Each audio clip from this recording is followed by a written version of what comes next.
भी इफेक्टिव, तो आप ये मान लेना आपकी नौकरी पक्की है। अगर आप 6 घंटे देते हो, 1 से 1.5 घंटा आपको देना है डीओएसी ओ लेवल एग्जाम के लिए, बाकी जो आप दे रहे हो 4 से 4.5 घंटे वो पार्ट बी को दे दो, आपकी डेफिनेटली सिलेक्शन होने वाला है, कहीं नहीं जाने वाला है सिलेक्शन आपका। सरकारी नौकरी लगने वाले सभी विद्यार्थियों को मेरा प्रणाम। यूपीपीसीएल में असिस्टेंट अकाउंटेंट पोस्ट के लिए जो वैकेंसी निकली है उसकी आज श्योर सक्सेस स्ट्रेटेजी हम डिस्कस करने वाले हैं, कैसे उसकी प्रिपरेशन करनी है अगले 2 महीने के अंदर अंदर, कौन सी बुक्स को हमें रेफर करना है, कौन सी बेस्ट बुक्स है ओ लेवल के कंप्यूटर एग्जाम के लिए और पार्ट बी के लिए, कौन सी बुक्स, कहां से मटेरियल कलेक्ट करें, कहां से पढ़े, उस कॉमर्स सेक्शन के लिए, जनरल हिंदी इंग्लिश मैथ्स के लिए कहां से पढ़ाई करें, एग्जाम पैटर्न क्या है, सिलेक्शन प्रोसीजर क्या है, इसके ऊपर भी चर्चा होगी, प्लस फ्री प्रैक्टिस टेस्ट या फ्री मॉक टेस्ट बोल सकते हो, सिर्फ अकाउंटेंसी ऑडिट इनकम टैक्स के लिए मैं प्रोवाइड करूंगा। दोस्तों सही सुना आपने, फ्री, कंप्लीटली फ्री होगा। गूगल से जो आपका लिंक होगा गूगल फॉर्म का वो आपको प्रोवाइड कर दिया जाएगा, वहां पे आप जाके टेस्ट देना, अनुभव करना कि कैसे क्वेश्चंस थे, आपकी प्रैक्टिस भी होगी, उससे आपको कॉन्फिडेंस भी आएगा। कंप्लीटली फ्री है, तो कोई भी चार्ज नहीं होगा उस चीज के लिए। होने वाला है कहीं आपके साथ ऐसा नहीं हो जाए कि वो सामने से सरकारी नौकरी की तरह गुजर गई और आप सामान्य वर्ग से देखते रह गए। बिल्कुल एक कहावत है ये, इसीलिए मैंने ये रही वो नोटिफिकेशन जहां पे 240 पोस्ट के लिए वैकेंसी निकली हुई है, 109 जनरल ईडब्ल्यूएस 24 ओबीसी 56 एससी के लिए 48 और एसटी कैंडिडेट्स के लिए 3 वैकेंसी निकली हुई है। दोस्तों ध्यान से सुन लेना, अगर यूपी से बाहर वाले आप कैंडिडेट हो तो आप सिर्फ जनरल में ही काउंट होगे, आपको रिजर्वेशन का फायदा नहीं मिलेगा। इन्होंने ये और बोला अगर कैंडिडेट्स ज्यादा हुए और उसकी वजह से अगर 2 पारियों में पेपर कराना पड़ा तो नॉर्मलाइजेशन मेथड भी अप्लाई करा जा सकता है, जिससे मार्क्स को इक्वल करा जा सके। दूसरी बात, इन्होंने मैंने आपको रिजर्वेशन का बता ही दिया है।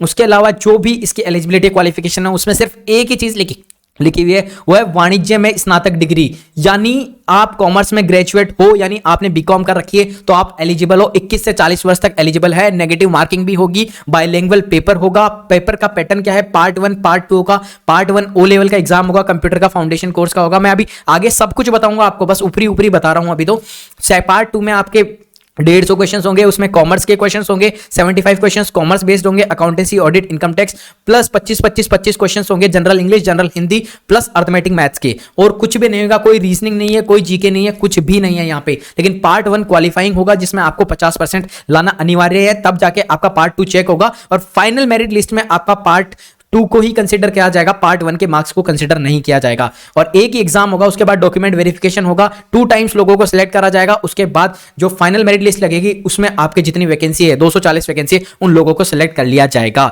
यहां पे ऐसा ही कुछ बोला गया है। पार्ट 1 पार्ट 2 का सिलेबस बताया गया है।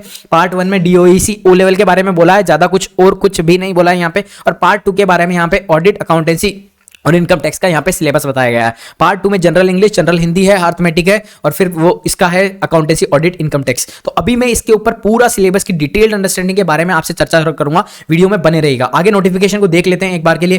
क्या बोला गया, नो ऑब्जेक्शन सर्टिफिकेट प्रोवाइड करना पड़ेगा अगर कोई सर्विस में है, और अगर किसी सेम एज वाले का सिलेक्शन हो गया, मींस सेम नंबर आए हैं किसी लोगों के, तो जो एल्डर है उसको ले लिया जाएगा, चाहे से वो फर्स्ट मेरिट लिस्ट हो या फाइनल मेरिट लिस्ट हो, दोनों में यही चीज फॉलो करी जाएगी। कैरेक्टरिस्टिक सर्टिफिकेट आपको बाद में प्रोवाइड करना पड़ेगा। मेडिकल आपका होगा, मेडिकल में कोई आप ये नहीं होगा कि मतलब जो आपके जो आर्मी फौजी इनके बनने पे जो मेडिकल होता है भाग दौड़ वाला, ये सिर्फ आपके भाई आपके कोई सीवियर डिसेबिलिटी तो नहीं है, सीवियर कोई बीमारी तो नहीं है अंदर, उस चीज का होगा, मतलब और कुछ भी ज्यादा कुछ नहीं होगा। फीस कितनी है, फीस देखो 826 रुपए है एससी एसटी कैंडिडेट्स के लिए, अदर्स के लिए है 1180 रुपए, और हैंडीकैप्ड के लिए 12 रुपए, सिर्फ और सिर्फ 12 रुपए है। और यहाँ पे हेल्प डेस्क का आपको एक मेल दे रखा है जिसका रिप्लाई कभी नहीं आता है। मेरे को आज 10 से 15 दिन हो गए, बहुत सारी प्रॉब्लम्स को मैंने क्वेश्चन बना के इनसे पूछा था जिसका अभी तक किसी ने भी रिप्लाई नहीं किया है। तो ये देख लो, ये हाल है इनके, तो आप इनसे तो उम्मीद कम करना, फिर भी आप मेल ड्रॉप कर सकते हो, क्या पता आपका मेल पढ़ लिया जाए और आपके पास रिप्लाई आ जाए। 8 से 28 अक्टूबर तक फॉर्म खुले हुए हैं, 28 अक्टूबर तक आप लास्ट फॉर्म फिल कर सकते हो, 30 अक्टूबर तक आपका चालान डाउनलोड कर सकते हो, आप चाहे एसबीआई के चालान से भी पेमेंट कर सकते हो। ऑनलाइन एग्जाम होने की तिथि एक्सपेक्टेड जो है, एक्सपेक्टेड का मतलब अनुमानित, ठीक है, वो है दिसंबर 2021 के प्रथम सप्ताह में। यानी हम एक बार के लिए माने कि दिसंबर में एग्जाम हो जाएगा, दिसंबर प्रथम सप्ताह नहीं मान रहे, दिसंबर में एग्जाम हो जाएगा। तो अभी हमारे पास 2 महीने हैं, उस 2 महीने में कैसे प्रिपेयर करना है। नॉर्मलाइजेशन मेथड का यहाँ पे फॉर्मूला दिया गया, आप देख लेना, पढ़ लेना, अच्छे से समझ लेना।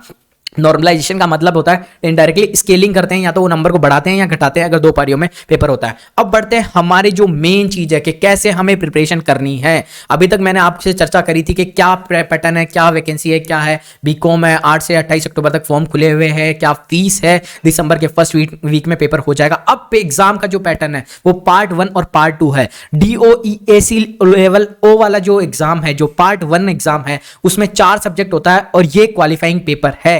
इसमें 50 क्वेश्चंस होंगे, 1 मार्क्स के, 50 मार्क्स के, और आपको मिनिमम मार्क्स लाने पड़ेंगे 25 मार्क्स। जब आप यहां पे 25 मार्क्स लेके आओगे तभी आपका ये पार्ट 2 का पेपर चेक होगा, और पार्ट 2 ही है जिसकी वजह से आपकी मेरिट लिस्ट आएगी, जिसकी वजह से सिलेक्शन होगा। लेकिन अगर यहाँ पे 25 मार्क्स नहीं लेके आए तो आप ये सोच लेना आपका पार्ट 2 का पेपर चेक नहीं होगा, आप यहीं पे बाहर हो चुके हो। तो आप ये मान लेना 20 से 30% लोग या 40% लोग तो यहीं पे गायब होने वाले हैं। DOEAC O लेवल ये टफ नहीं होता, ये फाउंडेशन है, नीलिट इंस्टीट्यूट है, नेशनल इंस्टीट्यूट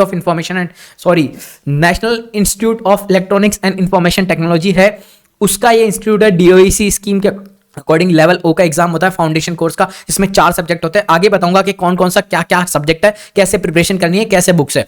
पार्ट 2 में 150 क्वेश्चन होंगे, 1 मार्क्स के, यानी 150 मार्क्स हो गए। General English, general Hindi, arithmetic के 25 क्वेश्चन होंगे। अकाउंटेंसी, ऑडिट, इनकम टैक्स के 75 क्वेश्चन होंगे। तो ऐसे करके टोटल 150 क्वेश्चन होंगे। नेगेटिव मार्किंग होगी 1/4, बाइलैंग्वेज होगा पेपर का एग्जाम का मैंने बता दिया है। पहली मेरिट लिस्ट निकलेगी, फिर डॉक्यूमेंट वेरीफाई होंगे। 2 टाइम्स लोगों को सिलेक्ट करेंगे, जैसे 240 वैकेंसी है तो 2 टाइम्स को सिलेक्ट करेंगे तो 480 कैंडिडेट्स को फर्स्ट मेरिट लिस्ट में सेलेक्ट करेंगे।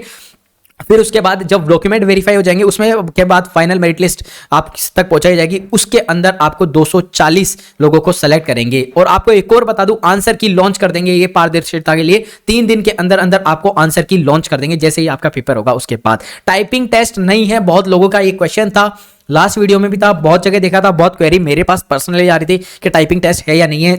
जो टाइपिंग टेस्ट नहीं है, सेम मार्क्स वाले हैं तो उसमें जो एज में एल्डर होगा उसको होगा, बाइलिंगुअल होगा। सेंटर 4 सिटीज में आएगा। यूपी के बाहर आने के लिए मना किया है एज ऑफ नाउ। अगर कैंडिडेट ज्यादा हुए तो ये सिटीज बढ़ा दी जाएगी, लेकिन सेंटर यूपी में ही रखेंगे क्योंकि यूपी की अथॉरिटी इस एग्जाम को कंडक्ट करवा रही है, तो वहां पे उनके लिए ज्यादा बेनिफिट है, वहां पे उनके लिए ज्यादा कन्वीनियंट पड़ता है। ये लखनऊ, आगरा, वाराणसी, मेरठ, ये 4 सिटीज का इन्होंने नाम बताया। अब बढ़ते हम पूरा कंप्लीट हमारा सिलेबस की अंडरस्टैंडिंग के लिए, कैसे पार्ट 1 कैसे पार्ट 2 की प्रिपरेशन करोगे। वीडियो में लास्ट तक बने रहना दोस्तों। अगर आप ये 6 घंटे देते हो आपके डेली, और वो भी इफेक्टिव, तो आप ये मान लेना आपकी नौकरी पक्की है। अगर आप 6 घंटे देते हो, 1 से 1.5 घंटा आपको देना है DOEAC O लेवल एग्जाम के लिए, बाकी जो आप दे रहे हो 4 से 4.5 घंटे वो पार्ट बी को दे दो, आपकी डेफिनेटली सिलेक्शन होने वाला है, कहीं नहीं जाने वाला है सिलेक्शन आपका।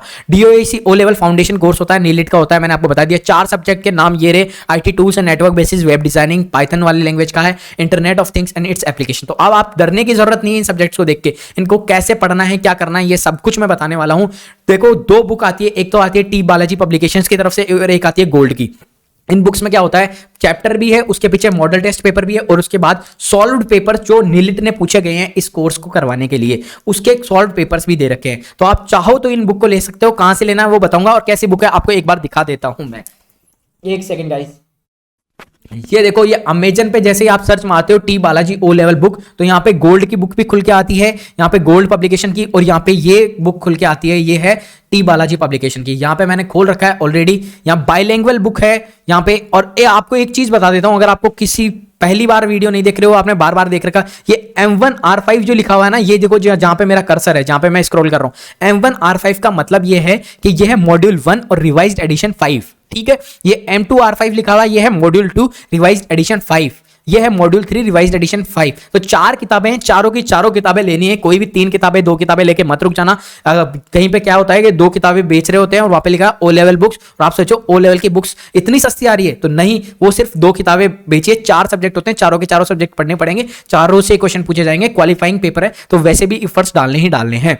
ये बाइलिंगुअल बुक है, आप पढ़ सकते हो। रिवाइज्ड एडिशन 5th ही पढ़ना, और ज्यादा से ज्यादा क्लोजली अगर वो नया एडिशन हो तो ज्यादा बढ़िया है। ये यहाँ पे टी बालाजी ने रिवाइज सिलेबस 2021 के अकॉर्डिंग इंग्लिश में यहाँ पे 2021 का एडिशन डाला है। यहाँ पे अभी तक हिंदी का नहीं डाला, हिंदी का 2020 का डाला हुआ है, लेकिन वो भी चलेगा, वो भी बेस्ट चीज है। इसको मैं अगर आपको जूम करके दिखाऊं आपको, यहाँ पे ये यहाँ पे ऊपर लिखा हुआ रहता है, यहाँ पे टी बालाजी, देखो आप ध्यान से देखोगे तो यहाँ पे ये टी बालाजी लिखा हुआ है। यहाँ पे ये मॉड्यूल का नंबर भी लिखा हुआ है। यहाँ पे जैसे इस वाले पे देखें, मॉड्यूल 3 है, मॉड्यूल 3 रिवाइज्ड एडिशन 5। ठीक है, मॉड्यूल 1 रिवाइज्ड एडिशन 5। मॉड्यूल 1 कौन सी है, information technology tools and network basis. Module 3 कौन सी है, पाइथन लैंग्वेज वाली है। मॉड्यूल 2 कौन सी है, यहाँ पे वेब डिजाइनिंग वाली है। मॉड्यूल 4 कौन सी है, introduction to internet and other things. इनके ऊपर यहाँ पे एमसीक्यूज भी दे रखे हैं, मॉडल टेस्ट पेपर सॉल्व करके भी दे रखे हैं हर चैप्टर के पीछे। तो आपको मैं बेस्ट बाय लिंक दे दूंगा डिस्क्रिप्शन में, आप चाहो तो वहां से बाय कर सकते हो। वो सिर्फ एफिलिएट मार्केटिंग के जैसा होता है, 3-4% कमीशन मेरे को मिलेगा, यानी 15 से 20 रुपए के अप्रॉक्स मिलेगा। अगर आप कंट्रीब्यूट करना चाहते हो वहां से बाय कर सकते हो। बाकी ऐसा कुछ नहीं है। ओ लेवल के सॉल्व पेपर्स भी आपको मिल सकते हैं टी बालाजी के ही, और ओ लेवल के आपको गोल्ड की बुक भी मिल सकती है जो कि क्वेश्चन बैंक है, एक तरीके से क्वेश्चन है, उसमें एमसीक्यू क्वेश्चन है और सॉल्व करे हुए क्वेश्चन है, उसमें प्रैक्टिकल। ये रईस अहमद की तरफ से आती है गोल्ड की बुक। इसको भी जूम करके दिखा देता हूं मैं आपको एक बार के लिए, एक सेकंड गाइस। ये देखो, ये वही 4 सब्जेक्ट है। कहीं भी अगर आपको 2 बुक मिल रही हो, 1 बुक मिल रही है और वो खरीद लोगे तो आपकी दिक्कत होगी, फिर आपको दोबारा ये सेट खरीदना पड़ेगा। ये चारों की चारों बुक है, plus 500 plus MCQs, 1000 plus MCQs. तो आप गोल्ड के एमसीक्यू भी पढ़ सकते हो और इससे प्रैक्टिस कर सकते हो। अलॉन्ग विद मैं तो आपको इन एमसीक्यूज की प्रैक्टिस करवाने ही वाला हूं। और एक और चीज बता दूं, अगर आपको कोई यूट्यूब चैनल पकड़ना है तो कौन सा यूट्यूब चैनल पकड़ना है आपको वो भी बता देता हूं। ये यूट्यूब चैनल है गीतांश आईटी क्लासेस। दोस्तों पर्सनली एनालिसिस किया है, रिसर्च करी है, तब जाके मैं आपके इस कंक्लूजन तक पहुंचा हूं। मेरा इनसे कोई लेना देना नहीं है, इन्होंने मुझे कोई प्रमोट करने के लिए नहीं बोला है। मैंने पर्सनली देखा है, यहां पे ओ लेवल की प्रिपरेशन आपकी परफेक्ट हो सकती है, परफेक्ट गाइडेंस मिल सकता है। देखो नील नेट के प्रीवियस ईयर के पेपर सॉल्व करा रखा है इन्होंने। ओ लेवल के एग्जाम के लिए प्रैक्टिकल पेपर्स ओ लेवल के यहाँ पे डिस्कशन करा गया है। पाइथन लैंग्वेज जो मॉड्यूल 3 है रिवाइज एडिशन 5, उसका भी यहाँ पे डिस्कशन है। वेब डिजाइनिंग एंड पब्लिशिंग वाला जो आपका है उसका भी है, यहाँ पे पाइथन लैंग्वेज वाला है, प्रैक्टिकल क्वेश्चन है। ओ लेवल के पास्ट ईयर्स के है, आईटी टूल्स नेटवर्क जो आपकी मॉड्यूल फर्स्ट है उसके भी हैं। सब कुछ मिलेगा यहाँ पे, कंप्लीट क्लासेस हैं और वो भी फ्री में है, आपको टेंशन लेने की जरूरत नहीं है। इस चैनल को विजिट करना डेफिनेटली आपके लिए हेल्पफुल होने वाला है। तो ओ लेवल का तो ओवरऑल यही है कि आपको पास्ट ईयर्स के क्वेश्चन करने हैं, बुक्स लानी है, बुक्स को देखना है, बुक्स के थ्रू क्वेश्चंस करते जाने हैं। बाकी यूपीआरयूएनएल यूपी का यूपीपीसीएल में बैकलॉग का पेपर हुआ था, उन पेपर्स में कैसे क्वेश्चन आए थे उनको देखने हैं। वो पेपर कौन प्रोवाइड कराएगा, वो पेपर मैं हूं प्रोवाइड कराने के लिए, आपको मैं दूंगा वो पेपर। लेकिन जैसे जैसे वैकेंसी आगे बढ़ेगी तब जाके प्रोवाइड करूंगा, जिससे क्या आप एग्जामिनेशन के फ्लो में आ जाओगे तो आप उस पेपर्स को सॉल्व भी करोगे, सिर्फ बातें नहीं करोगे।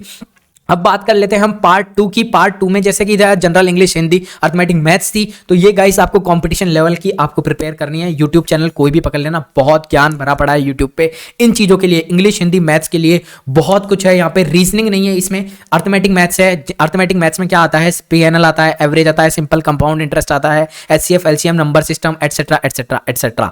बेसिकली अर्थमेटिक का मतलब होता है यहाँ पे addition, subtraction, multiplication and division. इन चीजों से रिलेटेड कोई भी क्वेश्चन बनता है तो वो इसमें आता है, और ऑलमोस्ट सब में ही ये होता है, तो आपको वो चीज प्रिपेयर करनी है। इंग्लिश और हिंदी स्कोरिंग है, अगर आप मैथ्स में कंप्लीट स्कोर करते हो तो आप यहाँ पे थोड़ा सा लीनियंट रह सकते हो, लेकिन इंग्लिश और हिंदी भी स्कोरिंग रहती है। पैसेज आता है, एरर्स आते हैं, फिल इन द ब्लैंक्स पूछे जाते हैं, सिनोनिम्स, एंटोनिम्स, संधि विच्छेद, पर्यायवाची, विलोम शब्द, ऐसा कुछ ही बनता है ये पेपर, और कुछ भी नहीं आता है। बेसिक चीजें पूछी जाती है, इसको आप प्रिपेयर कर सकते हो किसी भी यूट्यूब चैनल को पकड़ के, कोई भी कॉम्पिटिशन लेवल की बुक ला के, और उससे प्रिपरेशन करके, प्रैक्टिस करके।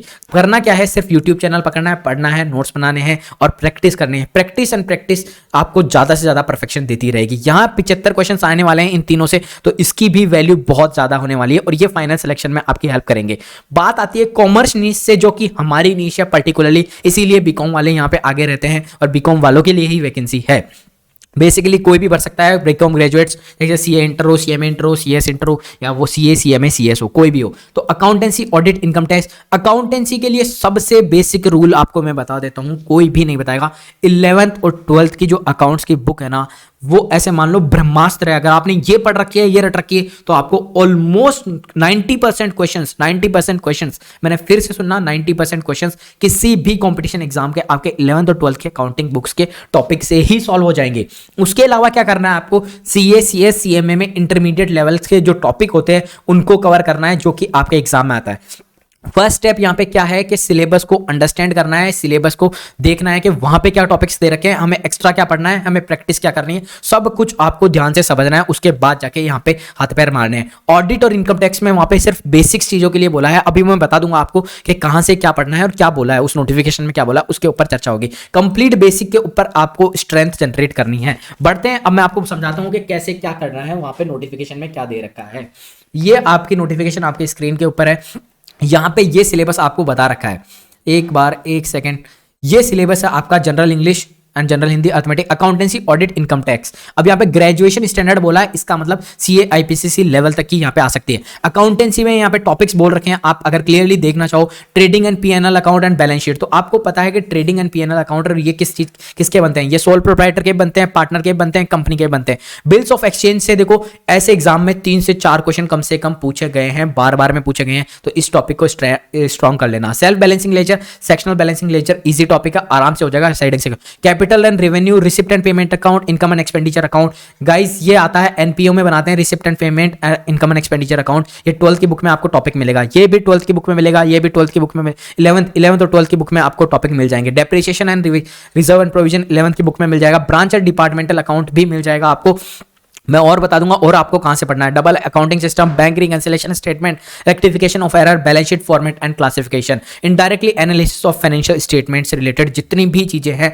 वो सारी की सारी यहां पे रख दी है। यहां पे अकाउंटिंग में बेसिकली होती है corporate accounting plus financial accounting, लेकिन इन्होंने ये टॉपिक बोला है, तो फर्स्ट स्टेप हमारा क्या जिम्मेदारी बनती है कि एक एक टॉपिक पे जाएं और एक एक टॉपिक को स्ट्रॉन्ग करें। यहां पे टॉपिक दिए हुए हैं वो प्रोफेशनल एग्जाम्स की तरह नहीं होते कि बहुत सारे टॉपिक दे दिए और यहां पे 15 टॉपिक दे दिए, 10 टॉपिक्स में से क्वेश्चन पूछ लिए। यहाँ पे एक टॉपिक की कीमत वही है कि यहां से 1 से 2 क्वेश्चन पूछे ही जाएंगे। ऑडिट और इनकम टैक्स में क्या बोला है इन्होंने, objectives of audit, vouching, verification, rights, duties and liabilities of auditor. सिर्फ 3 चीजें बोली है, ये बहुत ही बेसिक चीजें हैं जो कि objectivity and scope of audit में कवर हो जाती है, plus verification and vouching audit of financial statement वाले चैप्टर में कवर हो जाती है। मैं बताऊंगा अभी ये कहां से करना है, आप तसल्ली रखो, पहले इस सिलेबस को समझ लेते हैं। इनकम टैक्स के provisions related to income from salary head वाला चैप्टर बोल दिया इन्होंने, and provisions related to chapter 6 यानी डिडक्शंस के रिलेटेड बोल दिया। डिडक्शंस जो होते हैं इनकम टैक्स में लेते हैं ग्रॉस टोटल इनकम में से, उसके लिए बोल दिया। फिर आगे बोला टीडीएस एंड टीसीएस से रिलेटेड और forms to be filled with income tax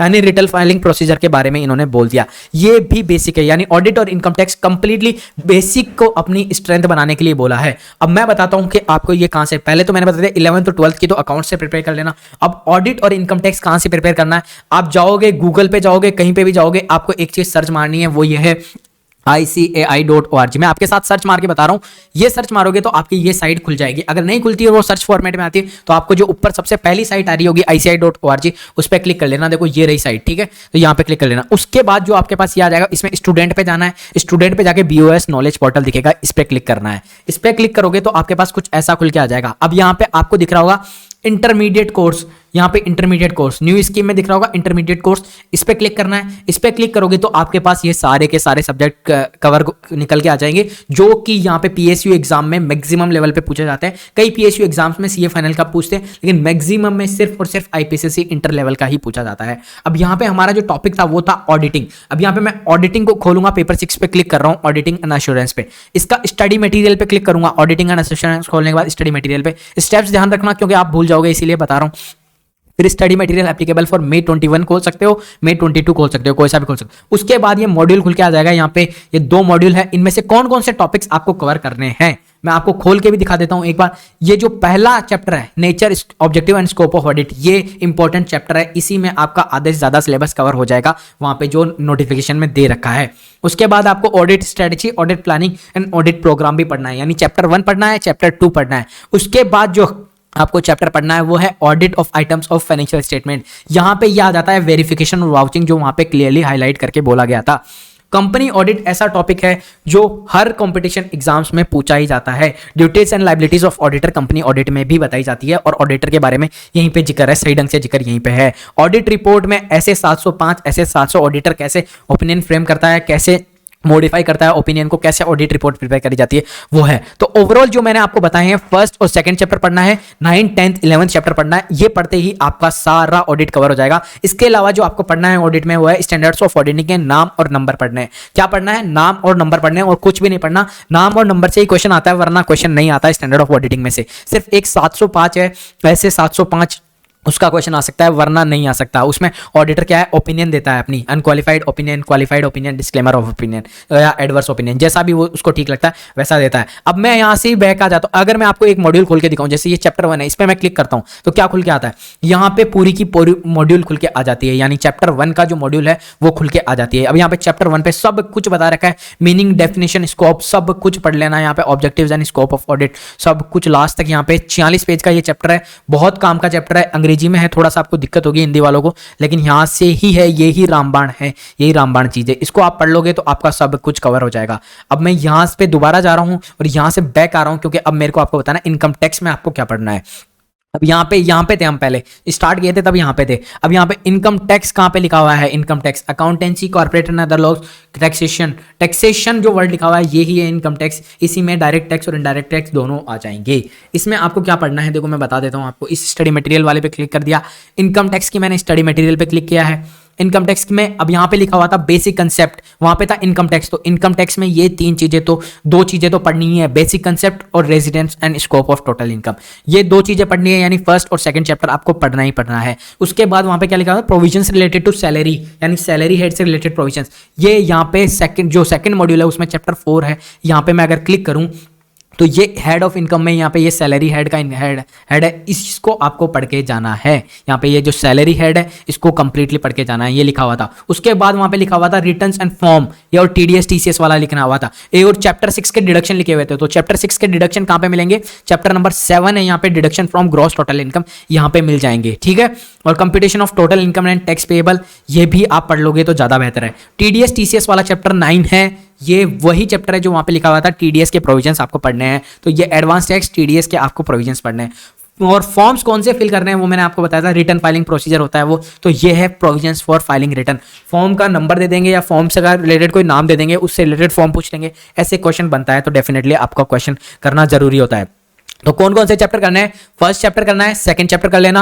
यहाँ पे चैप्टर नंबर 4 में सिर्फ और सिर्फ यूनिट 1 करना, क्योंकि वहां पे लिखी हुई ये है, इसके अलावा हम नहीं करेंगे, हमें कोई मतलब नहीं है बाकी यूनिट से। मैं फिर से बताऊं, सिलेबस को समझना बहुत बड़ा इंपॉर्टेंट स्टेप होता है। उसको समझ लिया तो यानी आपने आधी प्रिपरेशन तो स्टार्ट कर चुके हो आप यहाँ पे। उसके बाद आपको जो करना है वो 7th चैप्टर कर लेना, 8th चैप्टर कर लेना, 9th चैप्टर कर लेना, 10th चैप्टर कर लेना। कवर करना ही पड़ेगा, ये नहीं कवर करे तो आपका क्या पता आउट ऑफ सिलेबस लगे आपको, अगर आपने इतना कुछ कवर नहीं किया तो। ये बेसिक था, बेसिक इनकम टैक्स से रिलेटेड था, बेसिक ऑडिट से रिलेटेड था।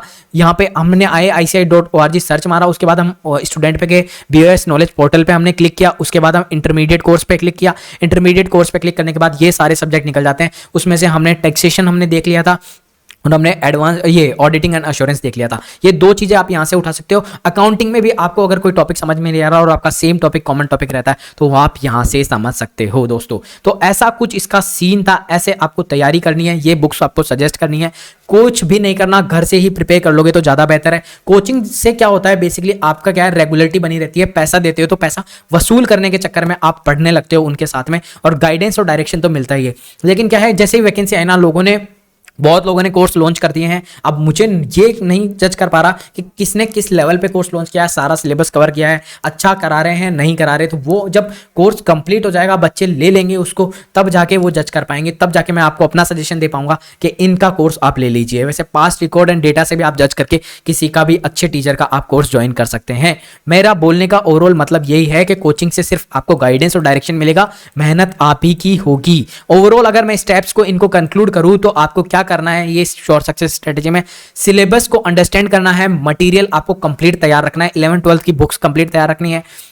जो मैंने ICAI.org से मैंने आपको सारी चीज बताई, कैसे ऑडिट और अकाउंटेंसी को करोगे, कैसे आप यहाँ पे यूट्यूब चैनल को पकड़ के प्लस कंपटीशन की बुक लाके जनरल इंग्लिश हिंदी मैथ्स को कंप्लीट करोगे, कैसे आप DOAC O लेवल को कवर करोगे। तो इन सब की किताबों को और मटेरियल को आपको तैयार रखना है। आपको पहले दिमाग में होना चाहिए कि ये मेरे को यहाँ से पढ़ना है, ये मेरे को यहाँ से पढ़ना है, ये मेरे को यहाँ से पढ़ना है। कोर्स कंप्लीट करना है 1 महीने के अंदर, प्लस उसकी प्रैक्टिस करनी है साथ के साथ। अगला स्टेप जो होता है वो होता है रिविजन का, और रिवीजन के साथ में जो लास्ट स्टेप होता है वो होता है मॉक टेस्ट का। क्योंकि अगर मॉक टेस्ट नहीं दोगे तो आपको पता ही नहीं चलेगा कि फेल कैसे हुआ जाता है, कहां पे गड़बड़ी कर रहे हो। अगर आप डायरेक्ट एग्जाम में जाओगे, वहां पे आपकी स्पीड नहीं बैठ पाई, मान लो आपको क्वेश्चंस नहीं आए, तो आपको पता कैसे चलेगा कि फेल कैसे होना। जब आपको पता चल गया ना फेल इस रीजन से हो रहे हो, ये टॉपिक कमजोर है, इस टॉपिक के क्वेश्चंस नहीं कर पा रहे, तो उस टॉपिक को यहीं पे रिवीजन प्लस मॉक टेस्ट वाले पार्ट में आप स्ट्रॉन्ग कर सकते हो दोस्तों। और अगर आपने ये कर लिया ना 6 घंटे डेली के अगले 2 महीने तक, तो मैं गारंटी बोल रहा हूं आपकी सरकारी नौकरी पक्की मान लेना। अगर आपके दिनमान ठीक है तो कोई भी नहीं रोक सकता।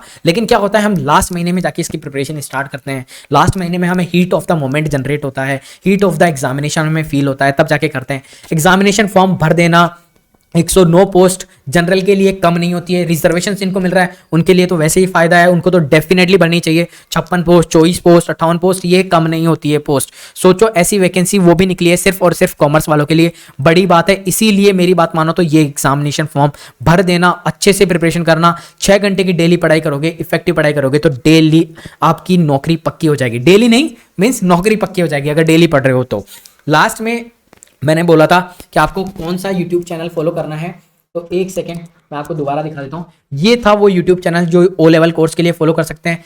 अलॉन्ग विद जो हमारे चैनल पे आपको ऐसे पीएसयू के पेपर्स के डिस्कशंस मिलेंगे। यूपी आरवीएनएल का पेपर है असिस्टेंट अकाउंटेंट का जो हुआ था 2019 में, उसकी आंसर की है ये। उस पेपर को इस चैनल पे डिस्कस किया जाएगा। मैं आपके साथ शेयर भी कर दूंगा पेपर, लेकिन अभी नहीं, बाद में जब आप प्रिपरेशन के फ्लो में आ जाओगे, क्योंकि अभी कर दिया तो ये आपके पास पड़ा रह जाएगा, आप इसको देखोगे तक नहीं। ठीक है, मैं कराऊंगा तो आप साथ के साथ करोगे भी, आंसर भी दोगे और अच्छे से इसको एनालिसिस कर पाओगे। यह है यूपीपीसीएल का ही असिस्टेंट अकाउंटेंट का बैकलॉग का पेपर है। ये 2019 में हुआ था, 29 जनवरी 2019 को हुआ था। 3 घंटे का पेपर था, सेम पैटर्न था ऑलमोस्ट, कंप्यूटर के नॉलेज से रिलेटेड सब कुछ वो का वही पूछा गया था यहाँ पे। एंड 50 क्वेश्चंस कंप्यूटर के थे, बाकी सब कुछ वैसा ही था जैसे मैंने अभी आपको बताया। ऐसे कुछ पेपर्स का हम डिस्कशन करेंगे अलॉन्ग विद पीएसयू के पेपर्स का हमारे चैनल पर डिस्कशन होता ही होता है। मैंने ऑलरेडी यहाँ पे अभी जो हमारी वैकेंसी गई थी आरवीएनएल जेवीएनएल जूनियर अकाउंटेंट की राजस्थान की वैकेंसी, उसमें हमने इतने सारे वीडियोस प्रिपेयर करे थे जहाँ पे आपको अकाउंटेंसी के एमसीक्यू के डिस्कशन के 9 वीडियोस, अकाउंटिंग एमसीक्यूज के 4 वीडियोस, ऑडिट के एमसीक्यूज के 5 वीडियोस, कॉर्पोरेट अकाउंटिंग के यानी कंपनी अकाउंटिंग के 2 वीडियोस, जिसमें बहुत सारे क्वेश्चंस है। क्वेश्चंस कम नहीं है इन वीडियोस में, कॉस्टिंग के भी 150 से 200 क्वेश्चंस, इनकम टैक्स के भी हमने क्वेश्चंस डिस्कस किए हैं। आप जाओगे चैनल पे देखोगे तो आपको मिलेंगे। कुछ गलतियां हुई थी मेरी इनके क्वेश्चंस के आंसर्स में भी, बट वो गलतियां इतनी सी थी, 2 से 3% या 4% गलती थी। बाकी 95% क्वेश्चंस के आंसर सही है, सब कुछ ठीक है। बाकी क्वेश्चन कमेंट्स को मैंने पिन कर दिया था, अगर मेरे कुछ आंसर्स गलत है तो आप कमेंट्स से वेरीफाई कर सकते हो। लेकिन 99% आंसर्स की प्रोबेबिलिटी वही रहती है कि सही होते हैं आंसर्स। पीएसयू के अगर आप पेपर्स का एनालिसिस करोगे तो आप यहाँ पे देख सकते हो। इस चैनल को इसीलिए सब्सक्राइब कर लेना क्योंकि यहाँ पे आपको एटलीस्ट एमसीक्यू प्रैक्टिस कवर हो जाएगी। ये सारे पेपर्स के हम डिस्कशन करेंगे, UP RVNL, UP PSL backlog के।